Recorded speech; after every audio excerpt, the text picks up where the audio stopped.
I think men's basketball is about to tip off right now with Dana. So excited about this team we're about to play.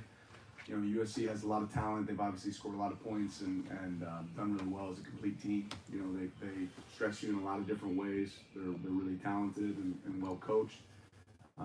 Will present a great challenge for us. Obviously, exciting weekend for us as well with game day coming in. Our crowd always does an unbelievable job showing up there and then showing up to the stadium as well for our game. So excited to see that all come to fruition. Let's get to enjoy some of those moments. All right, we'll start right here in the front with Zach. We talk a lot about Kenyon, but I think Jamari goes under the radar quite a bit just because of how good Kenyon is. How valuable is he for this program, especially considering it's his first year in the program and he was injured for the last one? Yeah, he's had an unbelievable attitude, and you know, Roger as well made some big plays. Has obviously made big plays for us in special teams, had a big catch. But Jamari's, we're really satisfied with what he's been able to do for us in the program. He's playing at a really high level and doing a lot of really good things. So that whole tight end group is doing a great job, and that's credit to Coach Maringer and those guys. Second row left there. Dante has a game like he has on Saturday or Friday, I guess. How do you think that kind of benefits the offense going into the stretch run here, just the confidence that we should be coming in on? Yeah, it's certainly a huge benefit, and I think I said it Friday, but I'd say it again that Dante had a great game, but there's some unbelievable catches and some great pass protection and a lot of pieces that go into that. And I think when all those things click, when your quarterback plays like he did in that game, I think that's a great representation of the entire product of the offense and guys making unbelievable catches, got a quarterback putting the ball in the right spots, guys protecting the quarterback. All those things have to take place for that to work. Great scheme from the coaches, and it's awesome when you have those things rolling. Third row right, Owen. We're facing a couple really good receiving cores back to back here Friday night and then in USC. I'm just curious what you thought went well against Minnesota and then what you're looking to execute against USC. Yeah, I thought we played a complete game in a lot of ways. There's certainly some moments that we want to have back, but looking at what USC does, obviously Lanning is as good as they come. Lanning does a great job outside. I think this is one of the best receiving cores we've seen since we've been here, and their quarterback's playing really high level as well. And they have schemes that challenge you. They do a good job moving the guys around, making it tough to be able to figure out where they're at. So it's a real challenge for us, but one we're excited to embrace. You're saying with London being able to move him around, beat you at different levels, what goes into getting your secondary ready for a challenge where you have a guy who can beat you at different things like that? Yeah, just your preparation, lots of preparation and film study, recognizing what he's good at, and then just being aware of where guys like that are on the field at all times. I think you always have to have an awareness where he's at. Front left, James. Following him there because he also has a role in the special teams as well. How unique is it to be that good at the receiving position or corner, skill guys, but to also be a weapon in that regard in the return game? Obviously, you guys have done an excellent job neutralizing that, but what makes him unique in that regard? I think a lot of times you see the best players are able to make an impact in special teams. And he's obviously one that they utilize there. But yeah, he's a dynamic player, and it's certainly a challenge. In the back, Jack.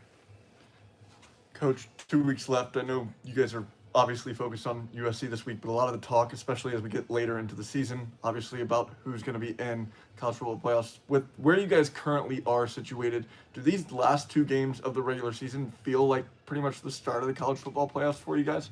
The only thing that matters for us this week is USC. We continue to do our job. The rest takes care of itself. You're in the front right, Zach. Last few games have been really physical games, kind of predicated by the run. This game looks like it's going to be a little bit more open up offensively just because of what USC does. Is that encouraging, exciting for the secondary to kind of, obviously they've had roles to play in the past few games, but this is going to be more based on them and what they can do against their pass? Yeah, we're playing an offense that throws for 300 and rushes for 200, so it all matters, right? But this will still be a physical football game, right? And I think physical football teams win. That's certainly going to matter in this game, but they challenge you in all ways with what they're able to do offensively. On the left there. I think people continue to be impressed by Jordan Davidson and just the growth there. Where have you seen that from the start of the season, kind of used some short yardage, goal line, and now he's not only in every part of the field back, but he's breaking off 40-yard runs and big runs with it. Yeah, we always talk about don't wait for your opportunity, be ready for your opportunity. And Jordan's a great example of guys been ready for his opportunity. Everything we've thrown at him, he's handled really well. I've said it several times, he's a very intelligent player. We can throw basically anything at him and he can attack it. And he's proven to be a dynamic back for us that can help us running the ball, protecting, blocking. He does it all. He's a jack of all trades. Third row right, Alec. What makes their run game and 30, their lead back in particular, so effective? Yeah, that with the passing attack that they have, the combination of both, you feel like you're robbing Peter to pay Paul. You can't steal one and do a really good job against one and not be good against the other. And they do a great job of. They're one of the few teams in college football that do a great job of running the ball out of spread formations as well. It's not always spread to throw it and condensed to or to run it. They do a good job of both. They get guys on different levels. And ultimately they do a good job of hitting seams and getting vertical. James.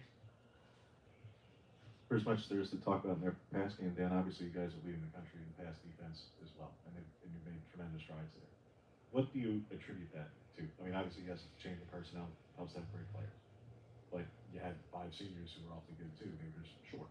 So is it just really good players who are longer and taller? Is it as simple as that, or what goes into being the number one pass defense? Yeah, I think growth, just overall as a program. Certainly personnel is a big piece of that. We have good players. I think, schematically we've gotten better as coaches too of putting guys in good situations. I think it's also, we have to be aware that we played in some rain games too where it's difficult to pass the ball. I think all those things contribute, but our players certainly take pride in it, and that's a big piece of it. Several players that are connected, that have been connected to the USC program before, whether it's Gary and Bear and Pregnant transferring there, players that grew up there were recruited by them. Have you felt a sense that this game means a little bit more for some of the guys just personally at all? Every game up to a ton at this point in the season. Yeah, I think it'd probably be unfair. I wouldn't say I felt a sense from any of those guys of that, but it'd probably be unfair to assume that they don't. I'm sure it means a lot to those guys. On the left, John. Eugene and Pregnant swap spots along the lines. I was just wondering after you got to watch the film, how you felt those guys handled that and what you saw from them on film. Yeah, I thought they handled it well.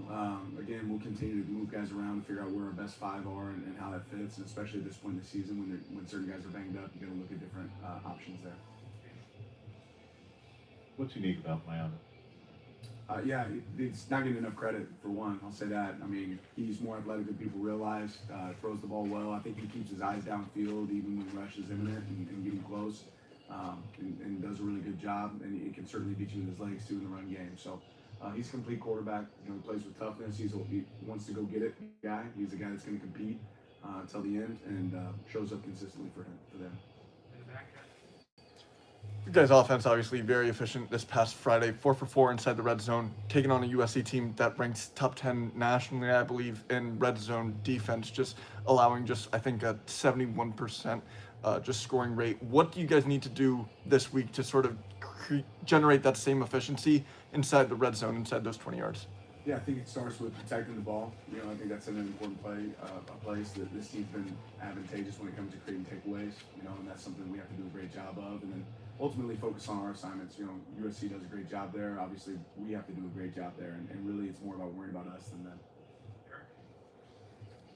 We've got nothing on Gary that you can progress to play again in this regular season. Yeah, we'll see. I'm not going to really hop into injuries. Obviously, there's a lot at stake in games like this, Dan. You've been a part of a good number of them in your career, but this is also supposed to be fun. Right. How much do you enjoy a matchup like this, where it is not just good on good or 2 top teams or all the things that are safe, but you do have the top pass defense. They may have this may be the most talented machine for you guys that day. So, all right, yeah, let's go 7-6. Yeah, the challenge is always fun. The challenge is fun, and this is certainly a team that's a challenge. They play really good football. But yeah, these moments are fun. Obviously, when college game day is coming to come see you twice, there's a reason, right? And it speaks volumes about our fan base. It speaks volumes about our program and their program as well. When you get opportunities like that, it's something you want to take advantage of. Last question, James. How would you explain how you guys have been able to get the most out of Bear that really anybody has been able to throughout his career? And that this was all part of the plan and the vision, but one thing to have a plan, it's another thing to execute. To get this production, even with the decreased reps, but a higher rate of production. Yeah, but Bear deserves the credit for what he's done. We certainly coach, Bear, and he's been super receptive and worked really hard to be the best version of himself. And I think he's come here and he's found the best version of himself. But he deserves the credit for what he's helped create with Coach Tuioti and Coach LaPoy, coaching him along the way and taking that coaching and executing it at a high level. And we've always talked about what do the reps look like, not how many of the reps. And I think Bear's realized that, and it certainly made an impact on our team in a positive light. All right, let's go. Thank you guys.